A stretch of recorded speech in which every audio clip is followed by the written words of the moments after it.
Welcome to Biomechanics on Our Minds. My name is Melissa Boswell. And I'm Hannah O'Day, and we're PhD students at Stanford University. This podcast is brought to you by the International Society of Biomechanics. It's time for Boom. Welcome to Boom, where we have Biomechanics on our minds. Boom. Boom. Boom, boom, boom. Boom, boom, boom, boom. Boom. Hello, everyone, and welcome to this episode of Student Voices, a series from Biomechanics on Our Minds. I'm Kaleb Burch, here with Luke Nigro and Kayla Pariser. All three of us are mechanical engineering students at the Neuromuscular Biomechanics lab run by Dr. Jill Higginson at the University of Delaware. Who do I hear? Voices. Student is near. Voices. Student voices. Voices. Voices.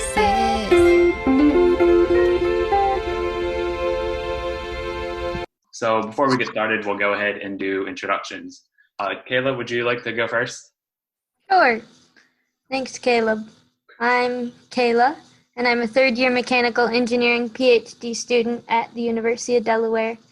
For my research, I use a combination of musculoskeletal modeling and simulation, as well as experiments to understand and predict user responses to variations of our super cool adaptive treadmill. At least I think it's cool. Anyways, my parents are both PTs, and I knew I wanted to do something related to healthcare but not be a clinician, and that's pretty much how I ended up in biomechanics with the engineering flair. Great. Thanks, Kayla. And Luke?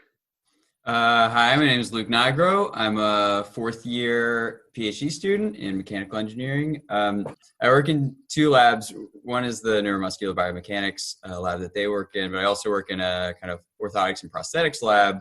So my research focuses on making passive ankle braces, or ankle foot orthoses, they're called, have more like complex stiffness properties, so that we can kind of have a little bit more different or like rate responsive support for individuals who need that. And I got interested in biomechanics because I am a runner. I was ran in high school and ran club in college, and met someone through there who was doing biomechanics research when I was an undergrad, and I was like, hey, that seems like a cool thing, and kind of haven't looked back since. Awesome. What about you, Caleb? Thanks, Luke. I'm Kaleb Burch. I am a third-year student, and I do research with some wearable technology things. I've done work with wearable sensors for like ground reaction force measurement, and I do work with upper extremity assisted devices. So looking at using like a powered robotic device to help people move their shoulder, and I'm doing that with computer simulations and then experimental work. And I got interested in biomechanics. Well, partially similar to Luke, I was also a runner. And there, yeah, you kind of subconsciously are aware of biomechanics things. And you kind of hear about stuff and learn about like what research about helps make people run faster and stuff.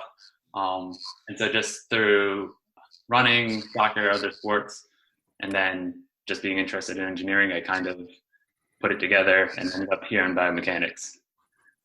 So, great. Now, before we get started, I just want to take a moment to thank Melissa and Hannah for letting us host this episode of Boom. Really grateful that all that you guys do for putting together these episodes and sharing awesome biomechanics content, and just for giving us this opportunity today.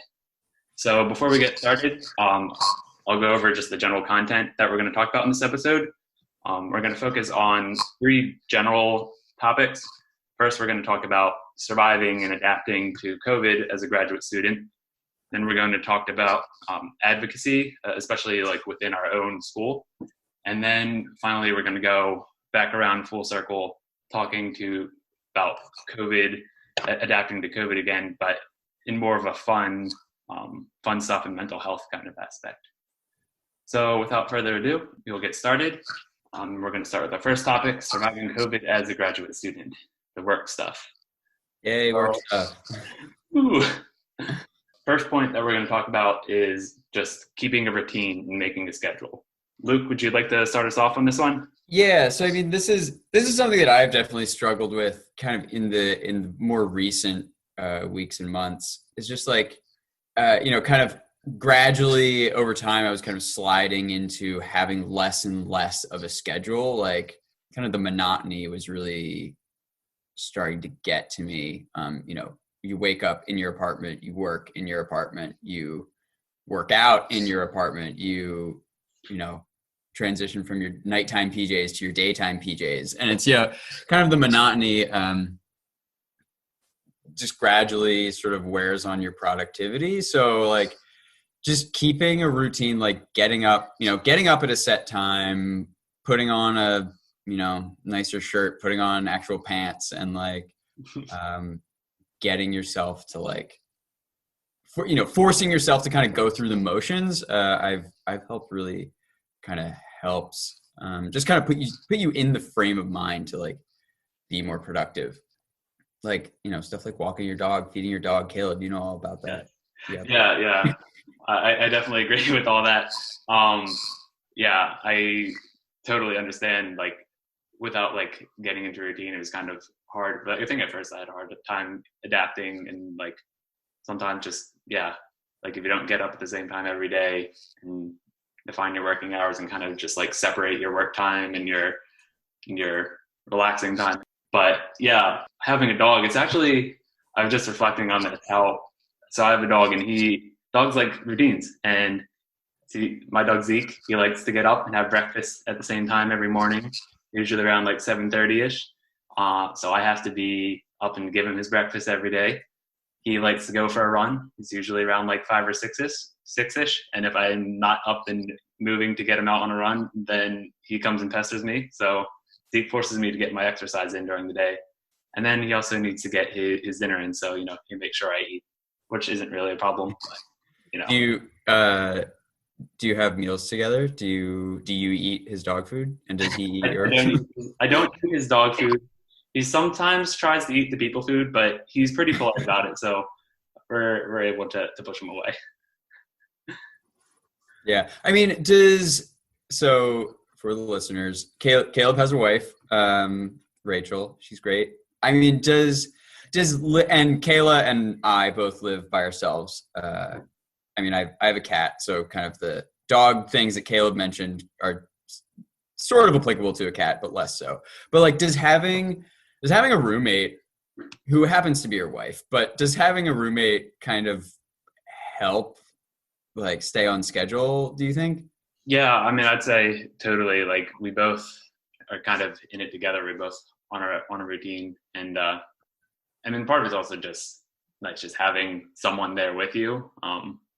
One that like you're both working at the same time, so you have the same hours, and you can't, you're kind of like held accountable to working just by the nature of that.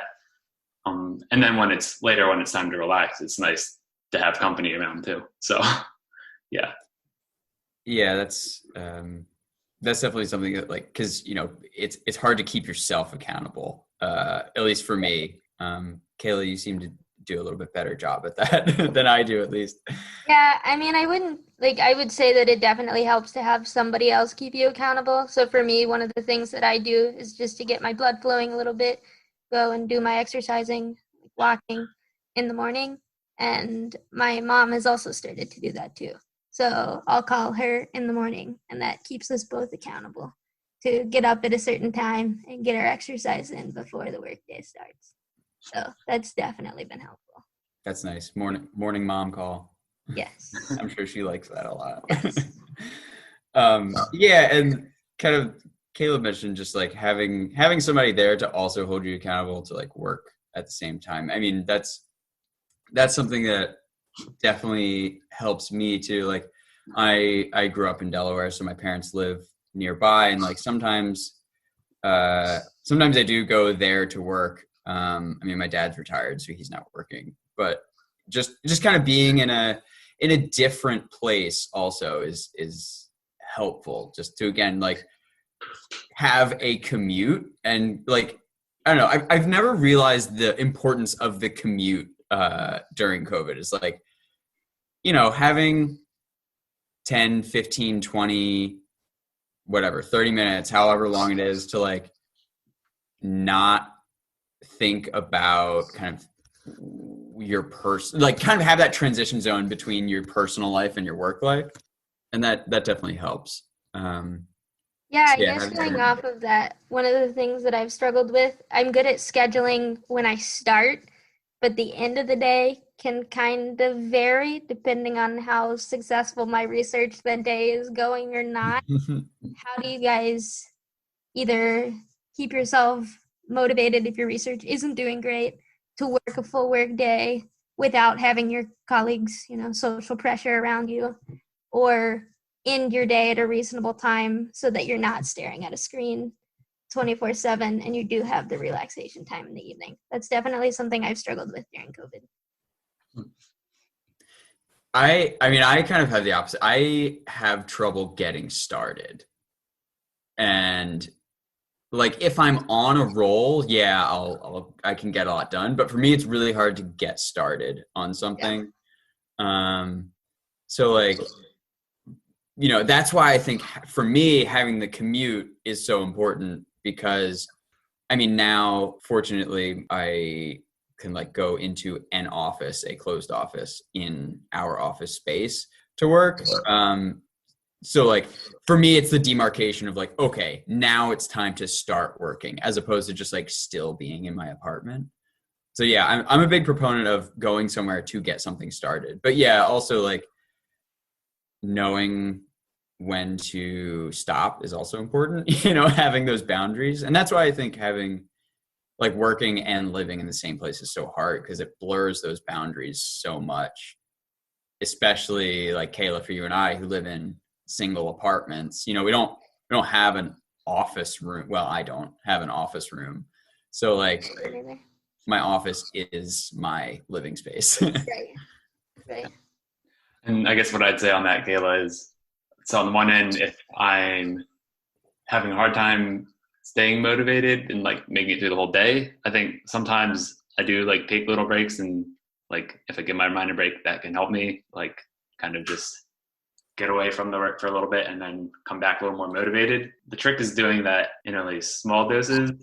Right. I mean, maybe some days. Not letting the breaks turn into a whole afternoon. Yeah, exactly. Don't let 5 minutes turn into an hour. Unless like you really like, I mean, I think, there could be days where you need to take a chunk off, like a chunk out of the day, and then just like get back at it the next day motivated. Which I think we'll talk about a little bit more in the mental health. Yeah, exactly. Yeah. So I mean, like, suggestions for fellow graduate student listeners is like, again, I'm a big proponent of going somewhere else to work. Just having that like physical separation between you and all of your distractions in your apartment, your pets or the fridge or the TV or whatever. Even it's just like, I've gone to a park a few times, outside, that's safe. If you don't have access to your lab or an office or a desk in your workspace where you would normally work, like, maybe go to a friend's house who, fellow lab mate's house, if you're comfortable, being physically close to each other. Just like, that's my suggestion basically on this matter, is like, go somewhere else to work. Yeah, I think that's great. That sounds like a really like refreshing way to kind of shake things up and refocus. Another point that we haven't talked about too much, we talked a little bit about, like we mentioned that, yes, I live with my wife, and so we have each other to motivate each other. But also, if you're not living with someone, it's really helpful to form a team, like to reach out to someone in your lab or another friend that, maybe started in your year in your department, and like put a date on the calendar.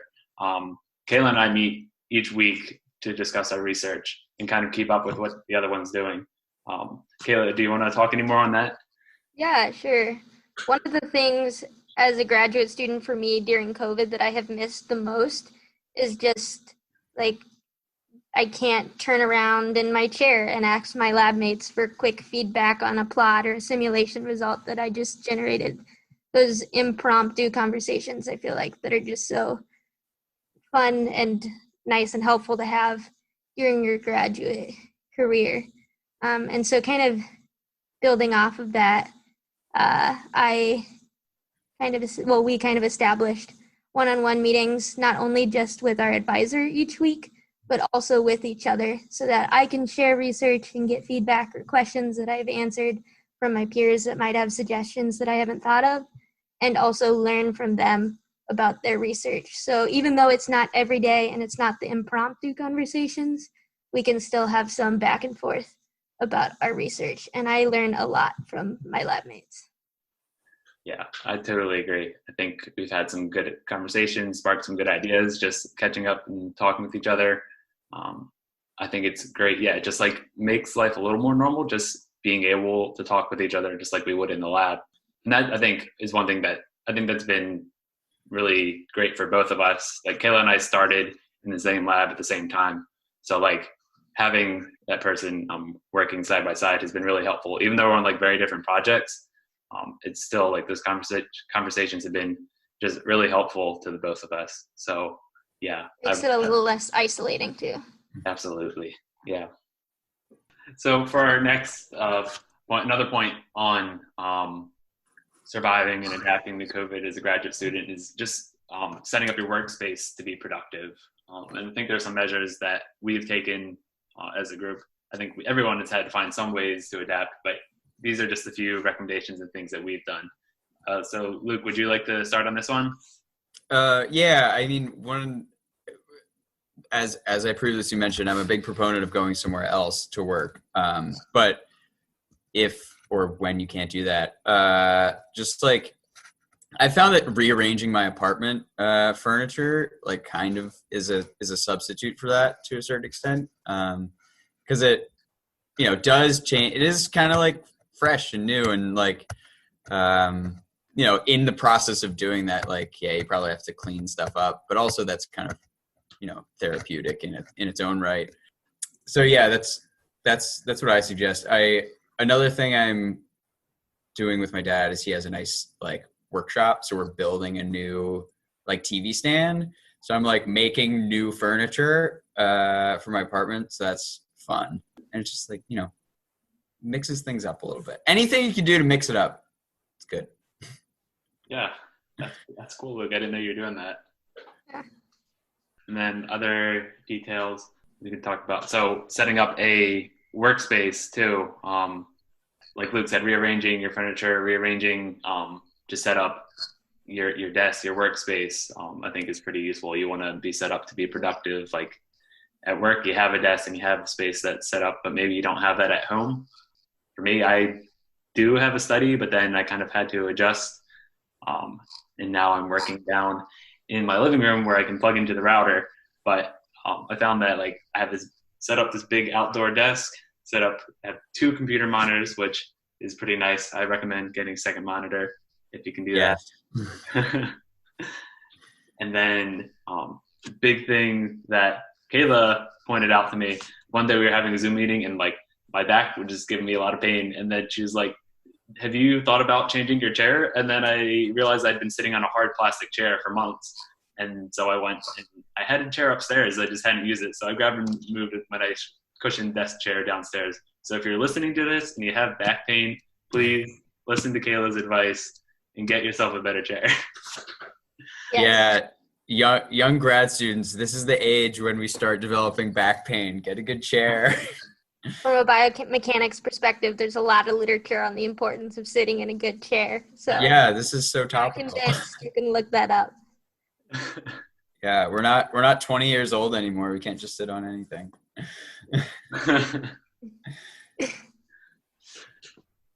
Great. Do you have any other thoughts on that point before we move on to our next topic? Oh, I wanted to rant about phone use. Okay.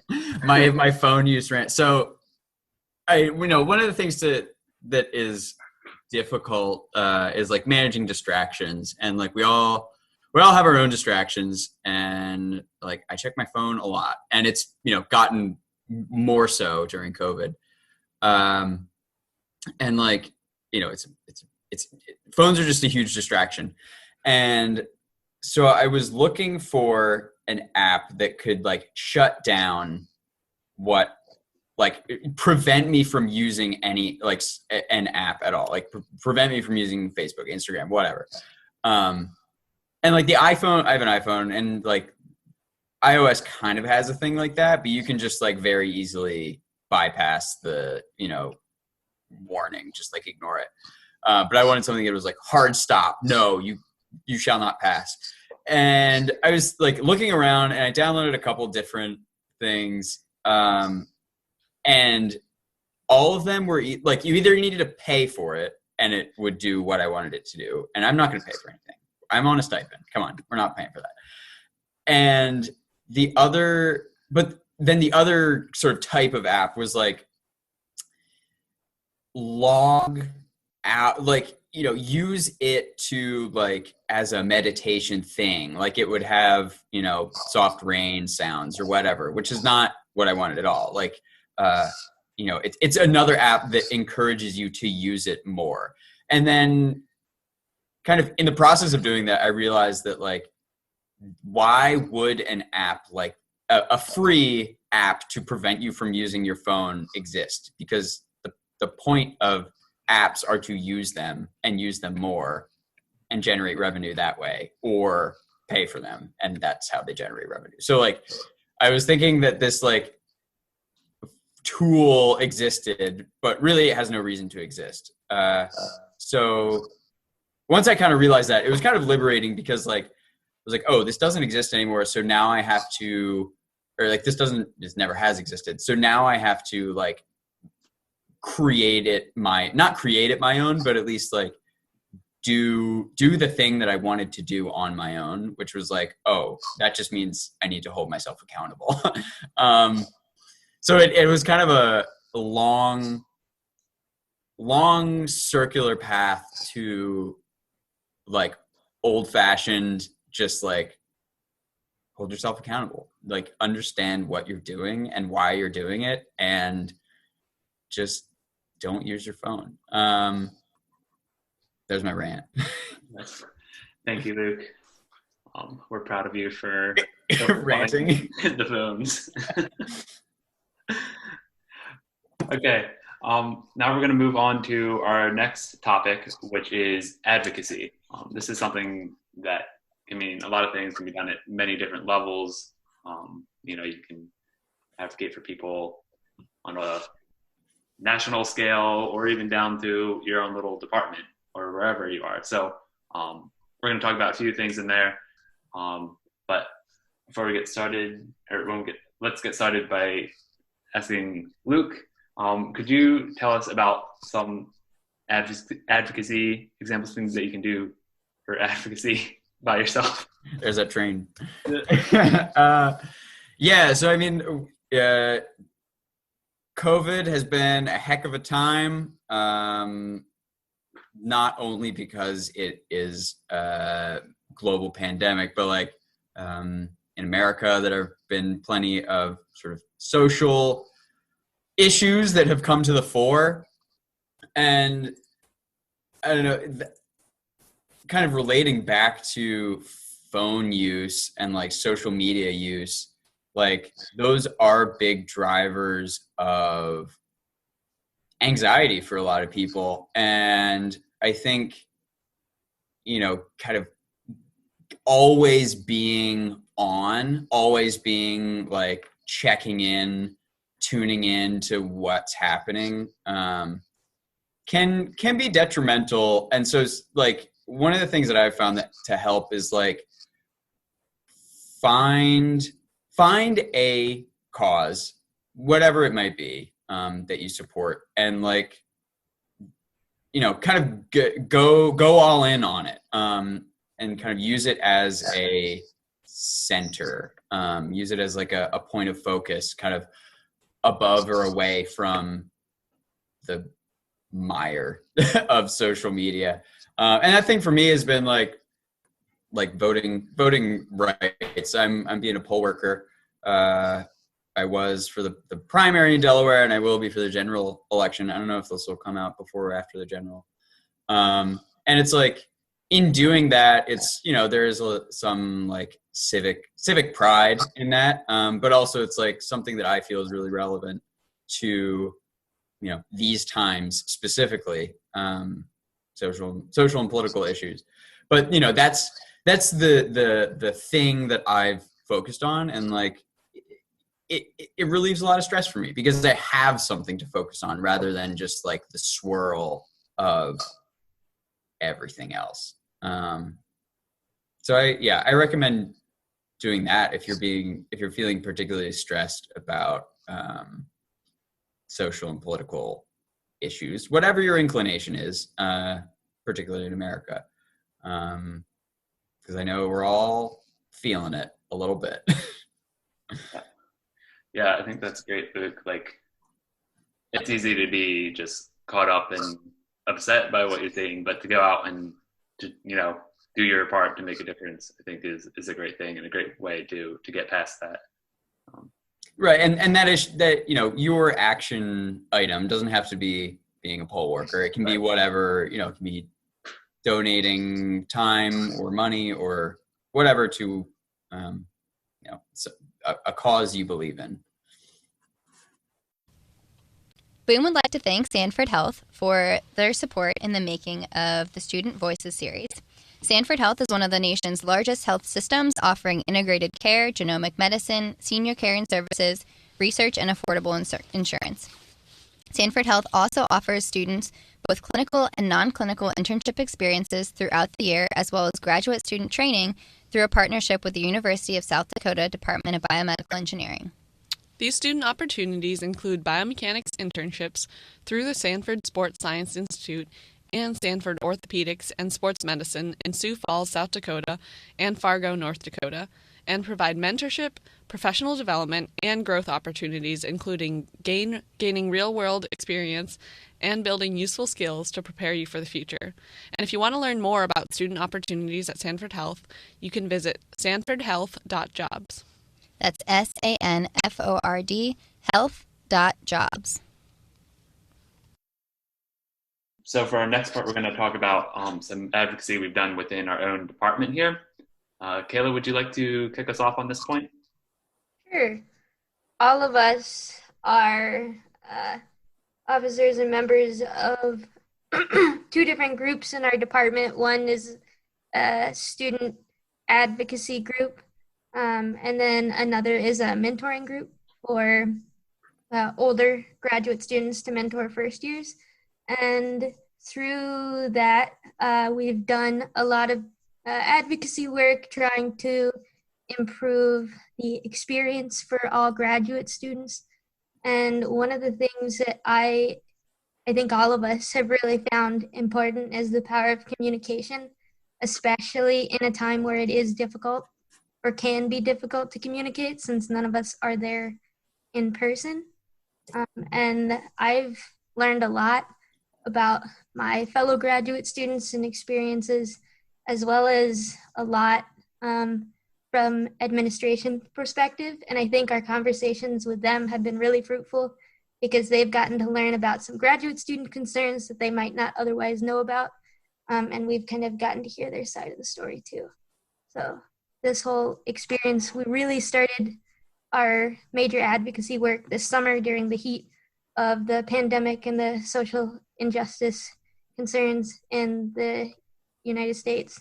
And just the regular heat.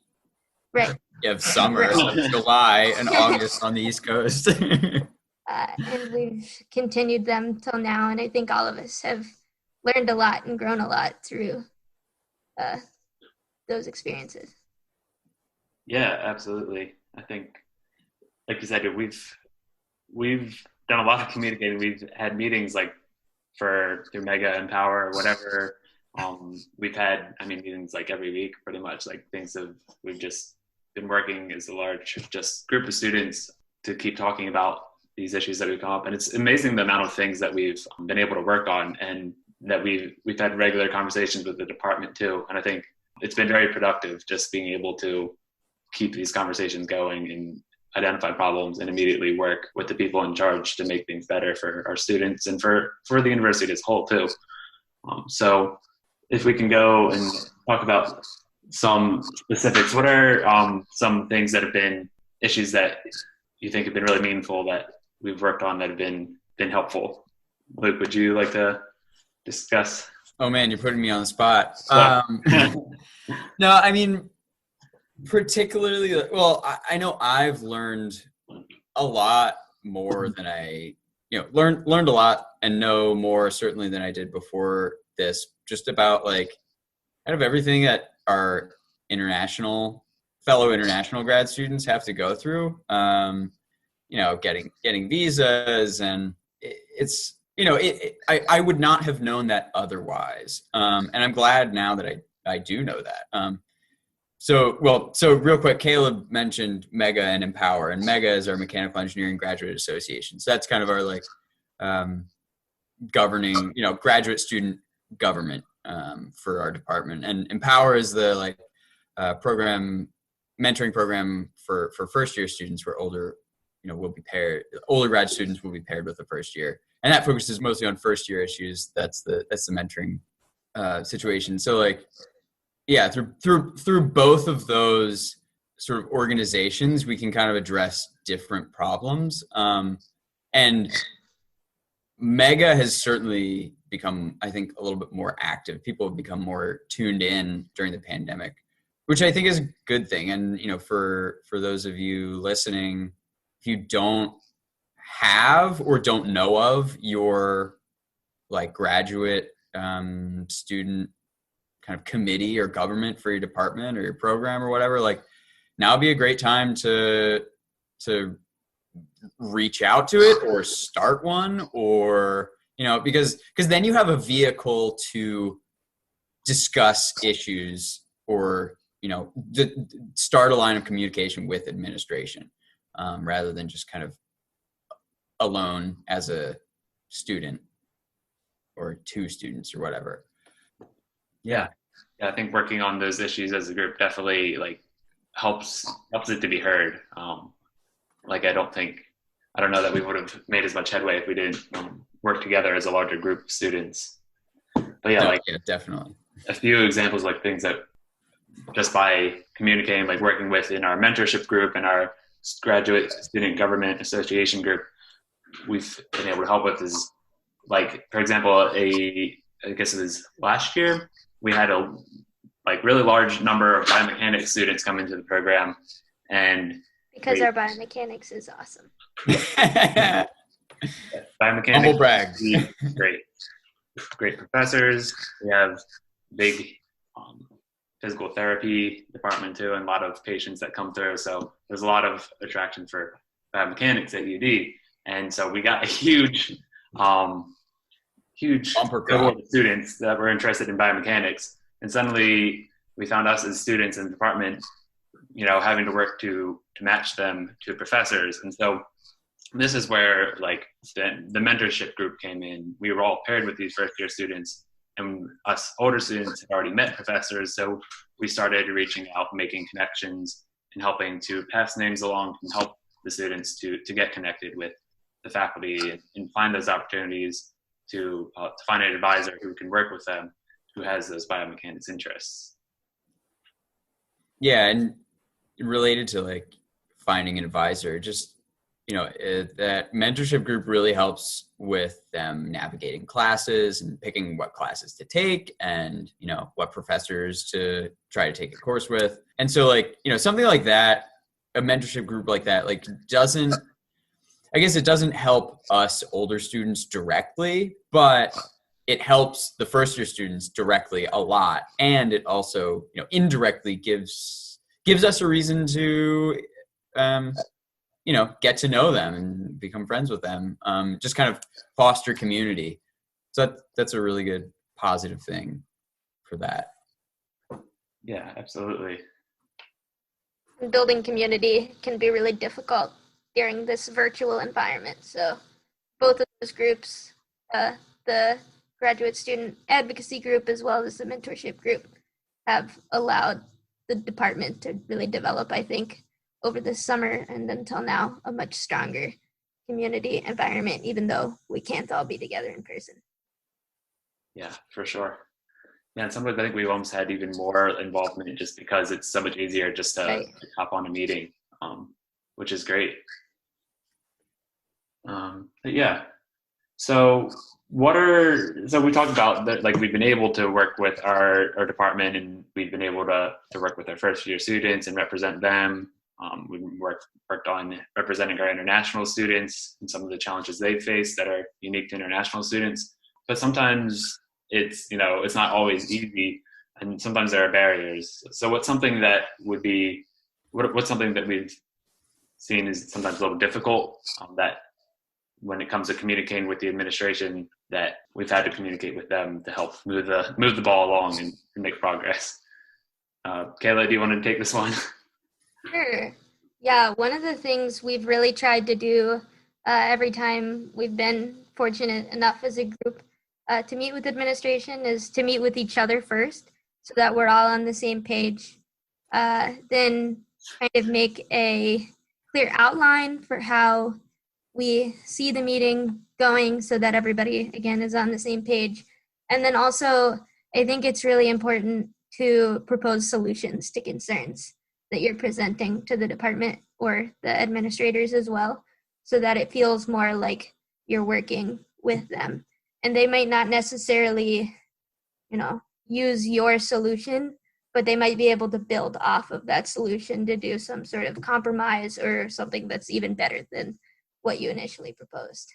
We found that really helpful in terms of communication. Yeah, that's really essential, because if you don't come with a solution, then you can come off as like adversarial, and that's not helpful.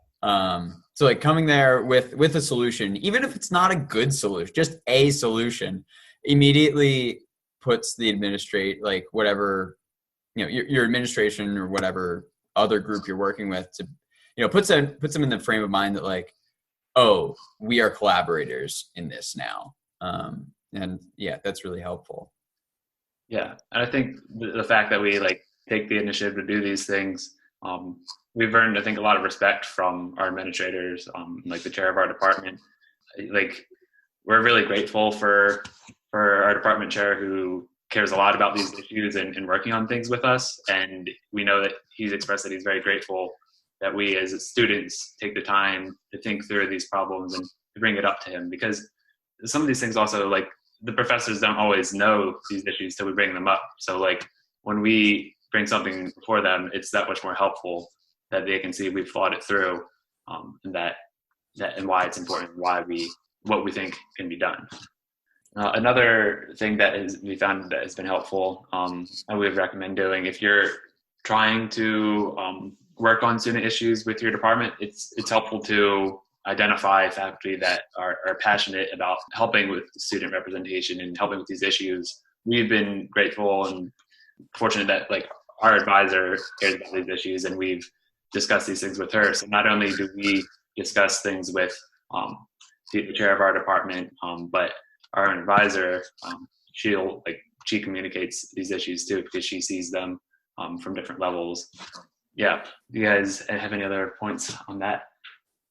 Yeah, I think my last point on this topic would be that we should all remain optimistic, because the faculty members and most of the administrators were all grad students at one point or another.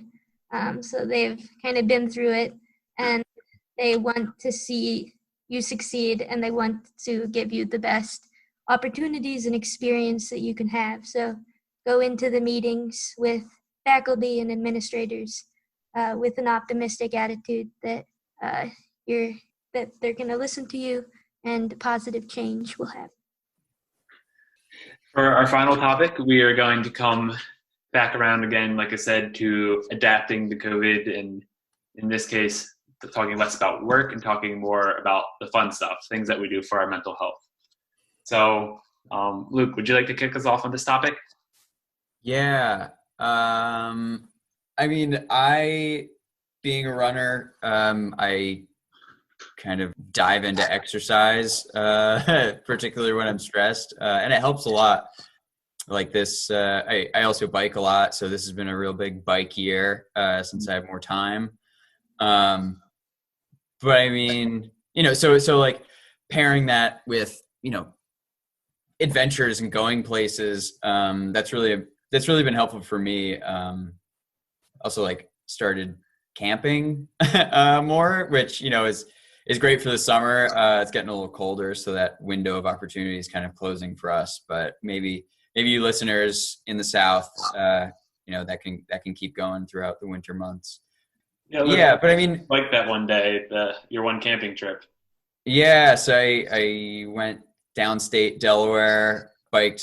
It was like 75 miles, and you know, brought all my crap with me and went camping, and it was great. It was like, you know, really just peaceful to be by myself on the road or in, you know, my tent or yeah. I mean, you know, I guess it's not everyone would be into that because I still was isolated, but I was isolated in a different place, which was the fun part for me.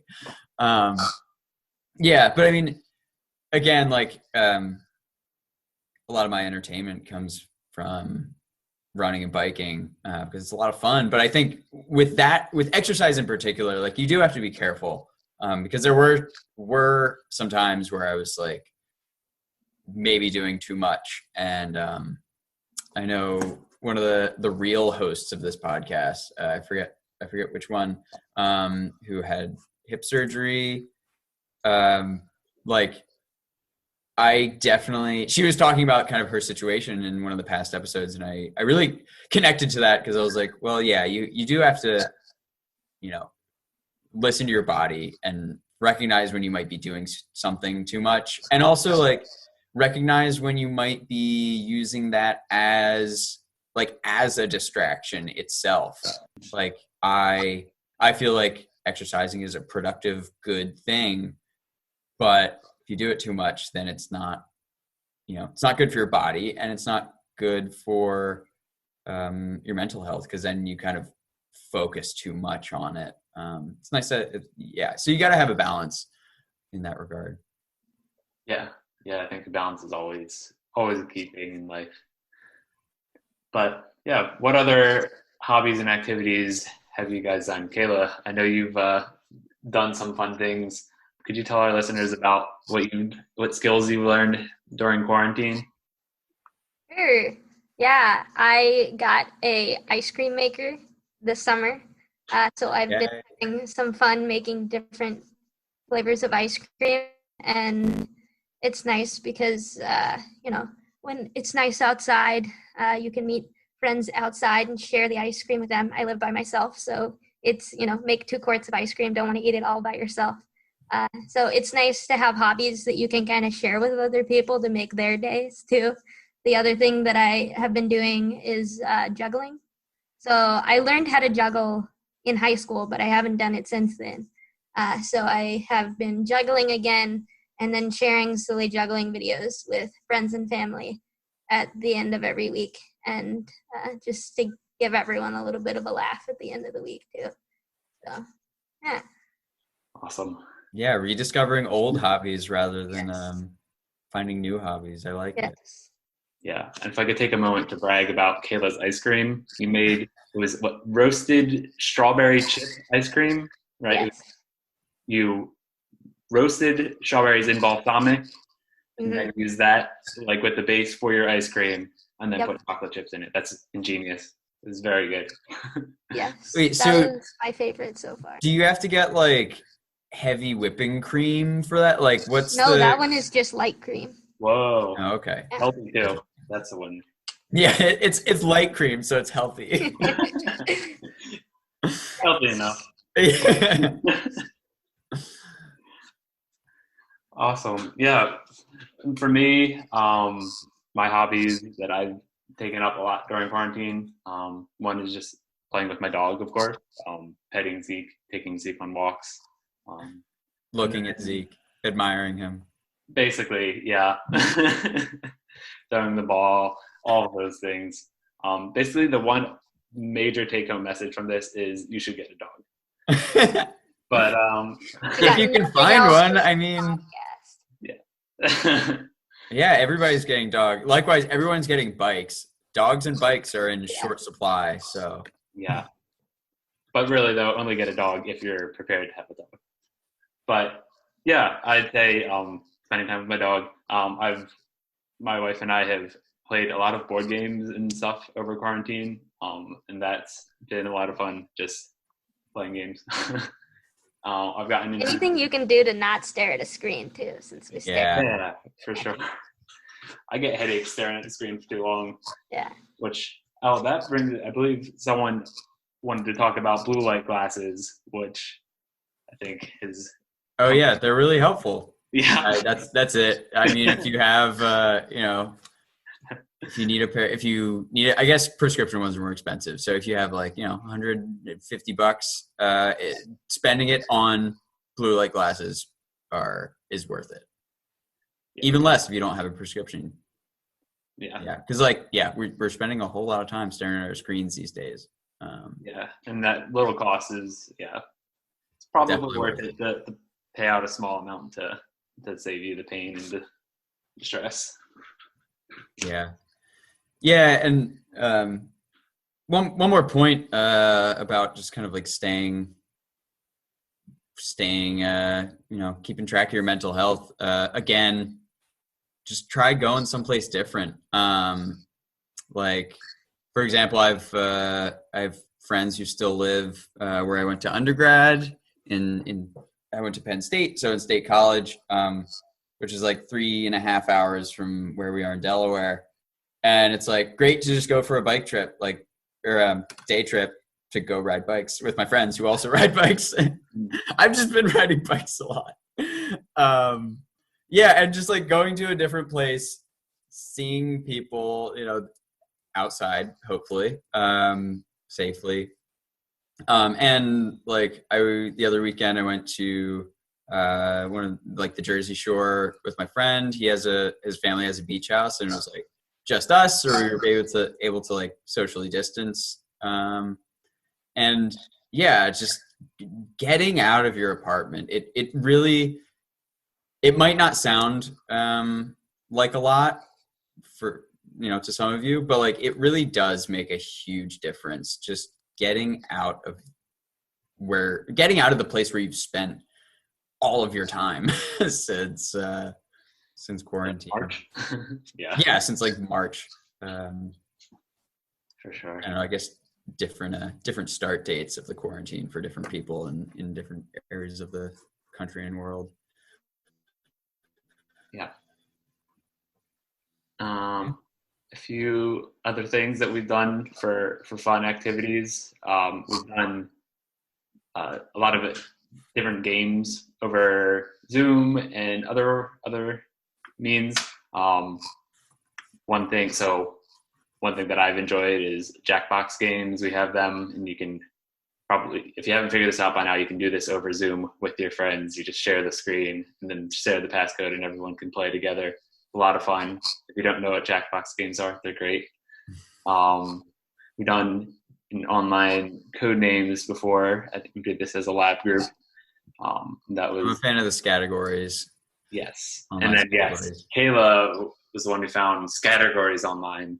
So if you look around, those things, there are games out there. If you're interested in doing games, that's one easy way to connect with people through a socially distant manner.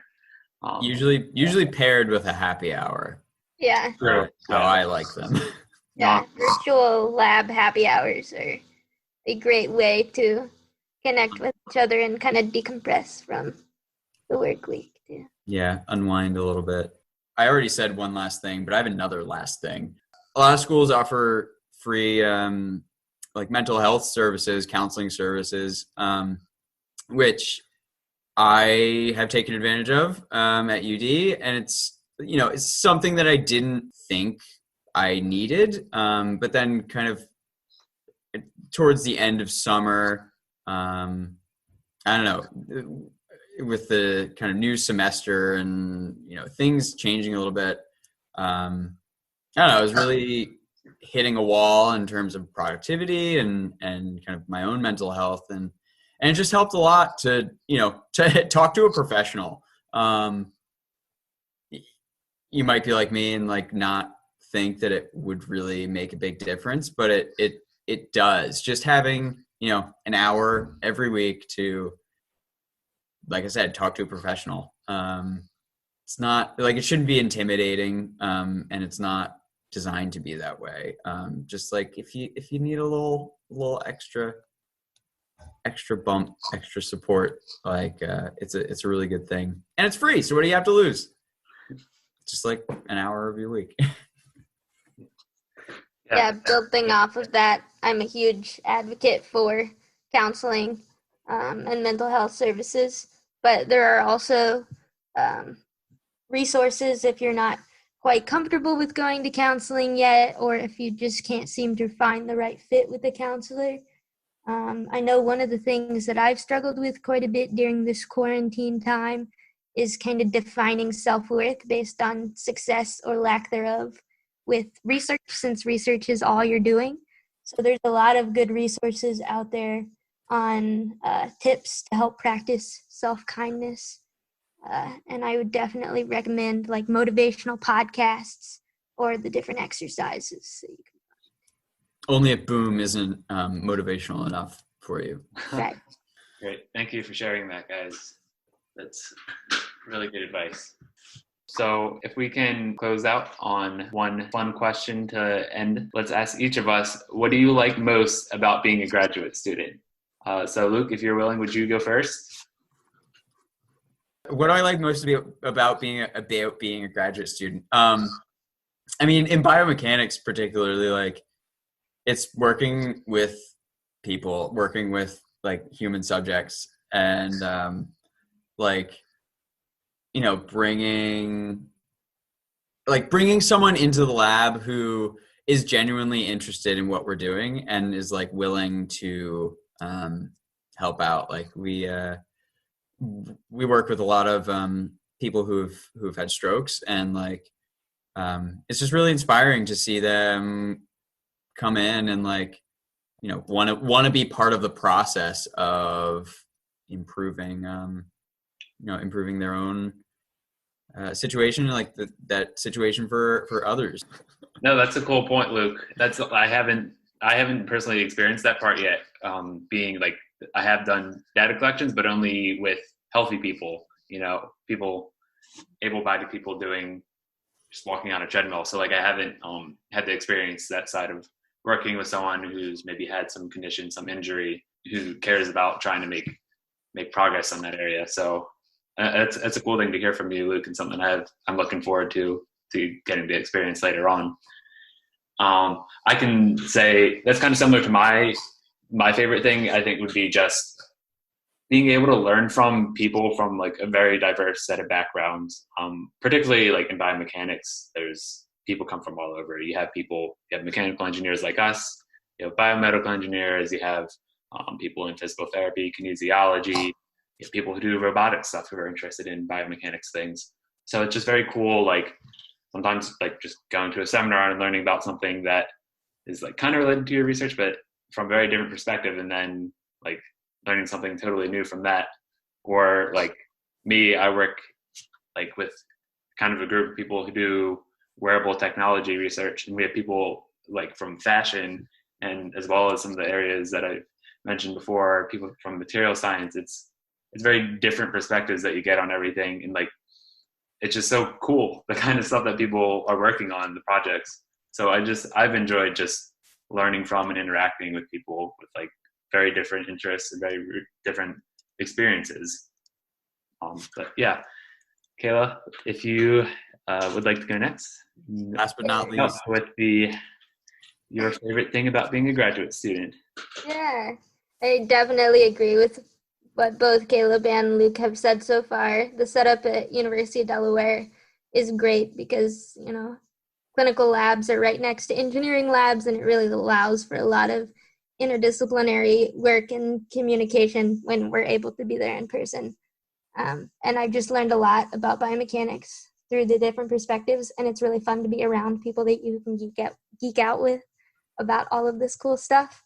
But the other thing that I really like about being a graduate student is I feel like this is such a cool time for us to really be able to focus and engage in our research and take courses that we necessarily weren't able to take in undergraduate because we had to get the breadth of what our undergraduate major was, but we can kind of choose more courses that directly relate to what we really want to learn and are excited about in grad school. And it's also a time where we just have a lot of opportunities and we have the time to be able to engage in those opportunities. Like, for instance, I am fortunate to be a program specialist for the Perry Initiative, which is a nonprofit organization that, well, pre-COVID travels around the country and puts on hands-on outreach activities to inspire young women to become leaders in orthopedics and engineering. But in this COVID pandemic world, we're actually able to do those events virtually. And outside of graduate school, you know, when you're an undergrad and you have all these classes, or when you're a professor or in the industry, I just feel like during graduate school is really a time to engage in all of these opportunities that are presented to you, and you can kind of figure out where your niche is and really feel like you're making a difference. And that's just really exciting to me. Awesome. I love all those examples, guys. Thank you for listening. We hope you enjoyed this discussion as much as we did. And thank you again to Hannah and Melissa for allowing us to host this episode. If you're a student listening to this, you can actually host your own Student Voices episode, which I would totally recommend as a fun way to share about important topics with the biomechanics community. Thanks for listening to Student Voices, a series by Biomechanics on Our Minds, by students and for students. If you have an idea for an episode of Student Voices, or if you want to host your own episode, please reach out to us at biomechanicsonOurMinds@gmail.com or tweet at us at biomechanicsOOM. We'd love to hear from you. Let's keep these conversations going.